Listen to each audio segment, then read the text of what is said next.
Hey everybody, I just wanted to share this with you today. Um, I never know if I'm going to get a message or not. I really am trying to just do messages that God gives me or happens in my life or Bible verses and Bible studies that God has laid upon my heart to do. So, you might see me every day, you might see me once a week or once a month, I don't know. I'm really going to start just what God wants me to do on my channel, I'm going to do. And I'm not going to do any more or any less than what He wants me to do. That's what I'm going to try to do from now on. God doesn't give me a message every day, but I wanted to share this with you guys. My mom and I were talking, and I was watching some of the news channels that I watch on YouTube this morning, and then basically we started talking about YouTube, and I was like, you'd be surprised of, the people that I meet on YouTube and how, crazy some people can be and also how good some people can be. I've met a lot of good people on YouTube as well. So, anyway, so I was talking to her about how, some people think they're angels and stuff on YouTube, and how, some people that think they're angels have babies, and how, real angels, don't have sex, and how in the Bible, I was talking to her about how in the Bible it says, and that from what I've read out of the Bible, that every single angel that has appeared to somebody has said, do not be afraid, do not be afraid. So I'm like, so there must be something about these angels that people are scared, maybe because they're so big, and so I don't know how to describe it, but it says in the Bible, every single angel that's appeared to somebody has said, the angel has said, do not be afraid. And my mom was like, oh my God, that reminds me of this time that my grandpa, her grandpa, my great grandpa, was sick with cancer, and he was going to have a surgery. And she was in Memphis, Tennessee, on at the airport, trying to get to my great grandpa to go and see him before his surgery, because he was getting really sick, and we were afraid he was going to die during the surgery. And I was like a baby. I was like maybe a year old, and my sister was like 6, 7 years old. And my mom was telling me this story. And she was like, man, that so reminds me of this time, and that she was in Memphis, Tennessee. And I was telling her about, how people that say that they're angels will come on my channel and be like, well, it says in the Bible that, you never know, you're supposed to be nice and loving all the time to people, because you never know when you could be entertaining an angel.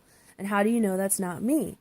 And I tell these people, I go, okay, for one, because in the Bible, for one, it says, every single angel that's ever come to somebody has said, do not be afraid.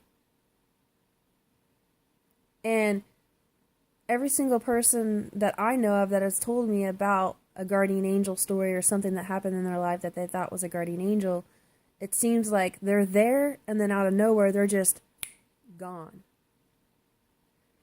And angels don't glorify themselves. They don't go, oh, I'm an angel, and da-da-da-da-da, you know what I mean? In the Bible, they would just say, do not be afraid. And it would say an angel appeared to them.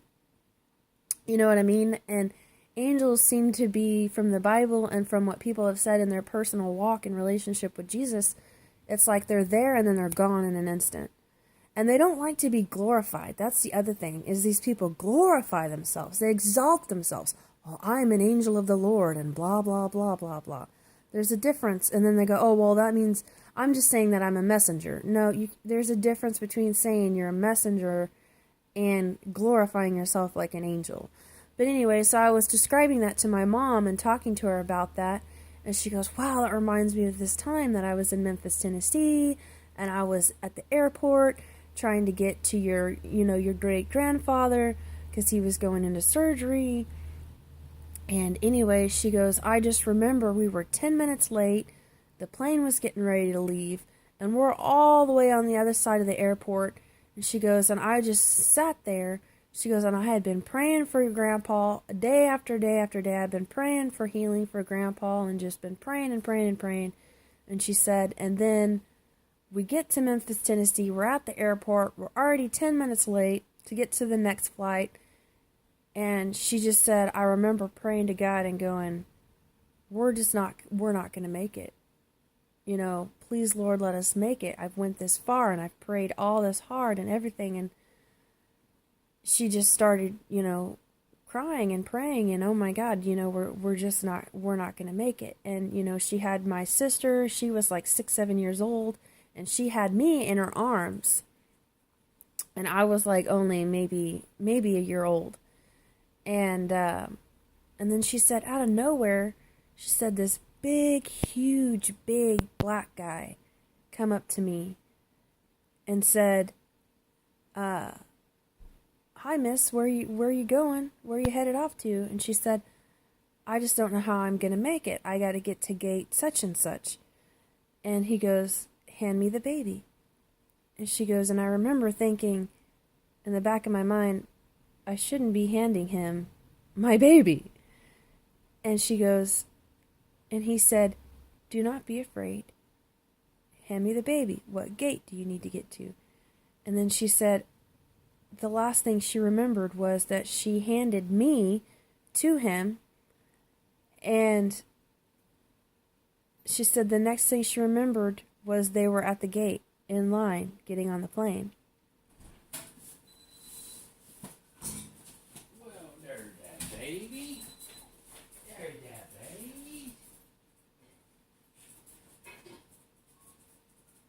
So anyway, long story short, they get to the line at the airplane, and the line to get on the plane, and that's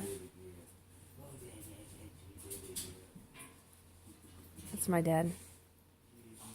Anyway, they're in line to get on the plane, and she just remembers, out of nowhere, all of a sudden they're in the line, and she looks around, and my sister's like,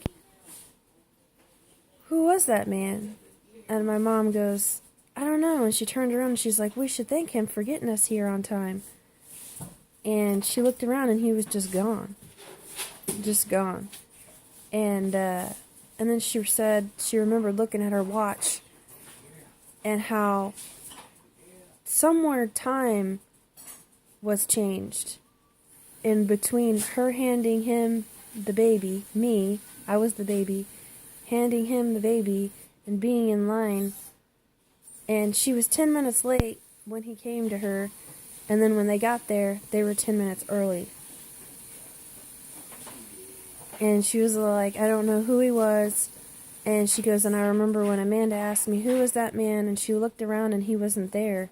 She goes, I don't know. He must have been a guardian angel. I thought, wow, that's an amazing story, and I wanted to share that with you guys today. And I also was all like, wow, because if this man was a guardian angel, I got held by an angel. I thought, wow, that's really cool. As a baby, that if this guy really was an angel, that I got held by an angel. Oh, that was so cool. So, the guy was there and gone in a minute. He didn't exalt himself that he was an angel.